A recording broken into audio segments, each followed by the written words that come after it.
নতুন রাজনৈতিক দল হিসেবে প্রতিষ্ঠার পর প্রথম কর্মসূচির অংশ হিসেবে মহান মুক্তিযুদ্ধের বীর শহীদদের প্রতি শ্রদ্ধা জানালেন জাতীয় নাগরিক পার্টির নেতাকর্মীরা। সকালে স্লোগান দিতে দিতে স্মৃতিসৌধের বেদিতে পুষ্পস্তবক অর্পণ ও শ্রদ্ধা জানান নেতাকর্মীরা। পরে জাতীয় নাগরিক পার্টির উত্তরাঞ্চলের মুখ্য সংগঠক সার্জিস আলমের সঞ্চালনায় বক্তব্য দেন সদস্য সচিব আক্তার হোসেন, আহ্বায়ক নাহিদ ইসলাম ও মুখ্য সমন্বয়ক নাসিরউদ্দিন পাটোয়ারি।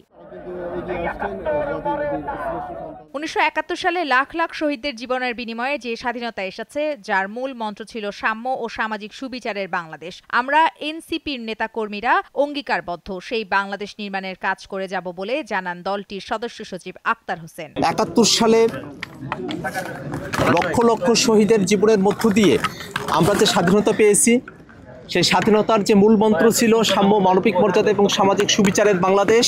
আমরা জাতীয় নাগরিক পার্টি এনসিপির নেতৃবৃন্দ, সারা দেশের আমাদের নেতাকর্মীরা আমরা অঙ্গীকারবদ্ধ যে 71-এর সাম্য, মানবিক মর্যাদা এবং সামাজিক সুবিচারের যে বাংলাদেশ, সেই বাংলাদেশ নির্মাণে এনসিপি জাতীয় নাগরিক পার্টি কাজ করে যাবে।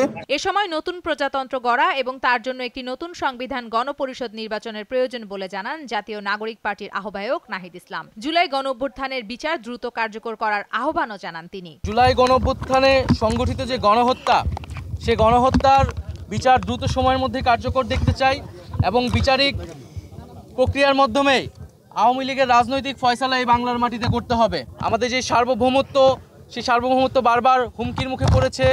আমাদের যে গণতান্ত্রিক প্রতিষ্ঠানসমূহ বারবার ভেঙে পড়েছে। আমরা একটি গণতান্ত্রিক সংবিধান গড়ে তুলতে পারিনি।